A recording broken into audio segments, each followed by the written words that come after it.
Hey, Chef Billy Parisi here from Heinen's Grocery Stores. I'm going to show you my all-time favorite way to prepare that holiday turkey. It is foolproof, it is delicious, and I promise after you do this and eat it, you won't cook it any other way.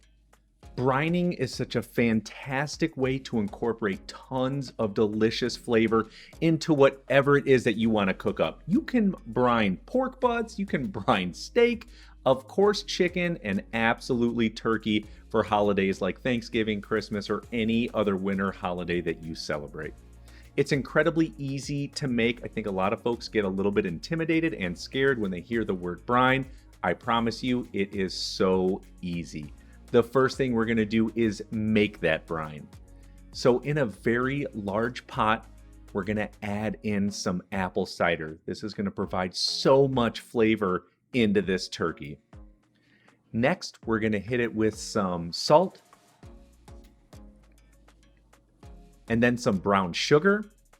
And then I'm going to stop right there and say this. A really good rule of thumb for me is to make sure that my brine is really flavorful, is to use this quick ratio: 1 cup of salt to 1 gallon of liquid.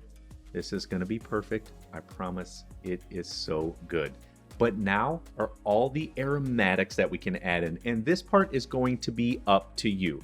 But here's what I'm going to put in.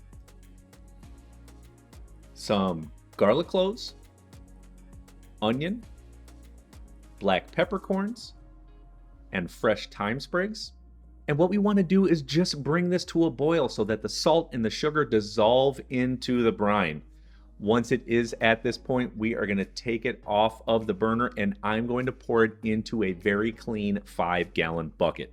If you've ever brined before or seen someone do it, you know you need a large container, and I hope you have a super large pot. Obviously, a 5-gallon bucket will work great, or even some of those brining bags are fantastic. But obviously, this brine is super hot, so here's a trick. Add in 1 gallon of ice cubes. This will help cool it down, add a little bit more liquid. It's going to be excellent, and chill it immediately. Now for the turkey. Just set it right into the bucket, into the brine. Don't worry, the brine will fill up and completely cover it. And a little trick to make sure the turkey stays submerged in that brine is I usually add a few plates or a few bowls right to the top to force it down underneath the brine. Then we're going in the refrigerator for 24 hours or up to 48 hours if you want even more flavor. Okay, so it's the morning of that you need to cook and serve up this turkey. We're going to take it out of the refrigerator, obviously take the plates off, remove that turkey out of the brine, let it drain pretty well. We're going to put it right into a sanitized sink. We want to rinse it with water, get some of that excess brine off the skin. We don't need it to be super salty. Once it is rinsed off, I'm heading over to a large pan. It's got a little roaster rack in there. Gonna set it right in there, and then with some paper towels, just dry it up a little bit all around. That'll help brown up the skin, make it nice and crisp. Now we're going in the oven on 325 degrees at about 15 minutes per pound. If it is stuffed up, it's gonna take 20 minutes per pound until it's finished cooking.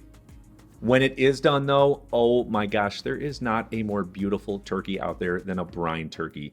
It gives off this beautiful, very dark, deep, golden brown, just like you see here. This is excellent. You will wow your entire dinner table. It is just that good. See, brining is simple to make, really easy to prepare and cook. You can absolutely do this. Have the confidence, try it out. You will never go back.